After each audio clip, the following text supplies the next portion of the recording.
A reading of the Declaration of Independence by the staff of Natchez National Historical Park.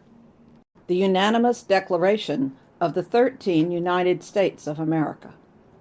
When in the course of human events it becomes necessary for one people to dissolve the political bands which have connected them with another, and to assume among the powers of the earth the separate and equal station to which the laws of nature and of nature's God entitle them, a decent respect to the opinions of mankind requires that they should declare the causes which impel them to the separation. We hold these truths to be self-evident, that all men are created equal, that they are endowed by their Creator with certain unalienable rights, that among these are life, liberty, and the pursuit of happiness, that to secure these rights, governments are instituted among men, deriving their just powers from the consent of the governed.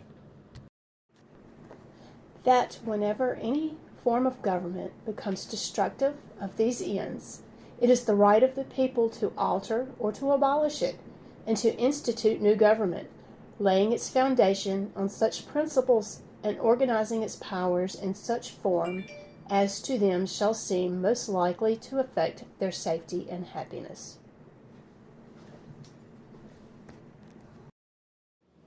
Prudence indeed will dictate that governments long established should not be changed for light and transient causes, and accordingly all experience hath shown that mankind are more disposed to suffer while evils are sufferable than to right themselves by abolishing the forms to which they are accustomed.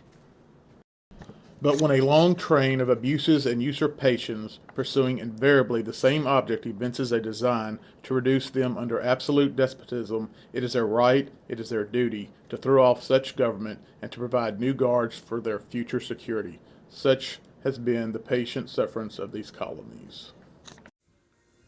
And such is now the necessity which constrains them to alter their former system of government. The history of the present King of Great Britain is a history of repeated injuries and usurpations, all having indirect object the establishment of an absolute tyranny over these states. To prove this, let facts be submitted to a candid world. He has refused his assent to laws, the most wholesome and necessary for the public good. He has forbidden his governors to pass laws of immediate and pressing importance, unless suspended in their operation, till his assent should be obtained, and when so suspended, he has utterly neglected to attend to them. He has refused to pass other laws for the accommodations of large districts of people unless those people would relinquish the right of representation in the legislature, a right inestimable to them and formidable to tyrants only. He has called together legislative bodies at places unusual, uncomfortable, and distant from the depository of their public records for the sole purpose of fatiguing them into compliance with his measures. He has dissolved representative houses repeatedly for opposing with manly firmness his invasions on the rights of the people. He has refused for a long time, after such dissolutions, to cause others to be elected, whereby the legislative powers, incapable of annihilation, have returned to the people at large for their exercise, the state remaining in the meantime exposed to all the dangers of invasion from without and convulsions within. He has endeavored to prevent the population of these states, for that purpose obstructing the laws for naturalization of foreigners, refusing to pass others to encourage their migrations hither, and raising the conditions of new appropriations of lands. He has obstructed the administration of justice by refusing his assent to laws for establishing judiciary powers. He has made judges dependent on his will alone for the tenure of their offices and the amount and payment of their salaries. He has erected a multitude of new offices and sent hither swarms of officers to harass our people and eat out their substance. He has kept among us, in times of peace, standing armies without the consent of our legislatures. He has affected to render the military independent of and superior to the civil power. He has combined with others to subject us to a jurisdiction foreign to our Constitution and unacknowledged by our laws.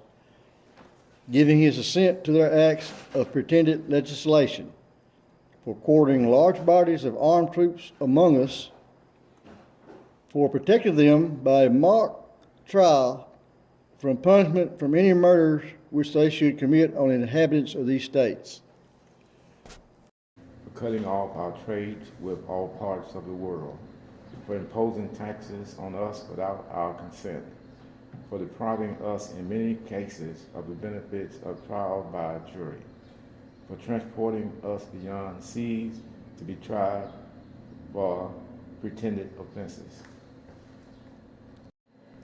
for abolishing the free system of English laws in a neighboring province, establishing therein an arbitrary government, and enlarging its boundaries so as to render it at once an example and fit instrument for introducing the same absolute rules into these colonies, for taking away our charter, abolishing our most valuable laws, and altering fundamentally the forms of our government.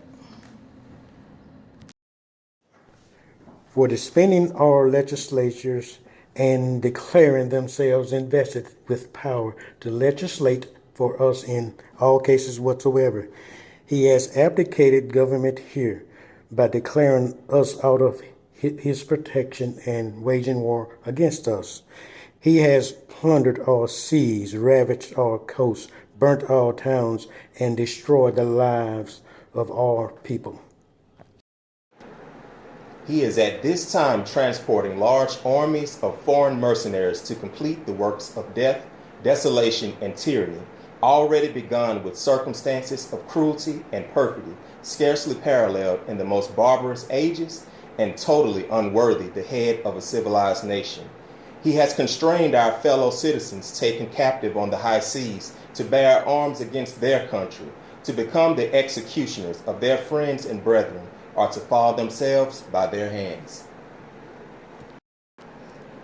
He has excited domestic insurrections amongst us. He has endeavored to bring on the inhabitants of our frontiers.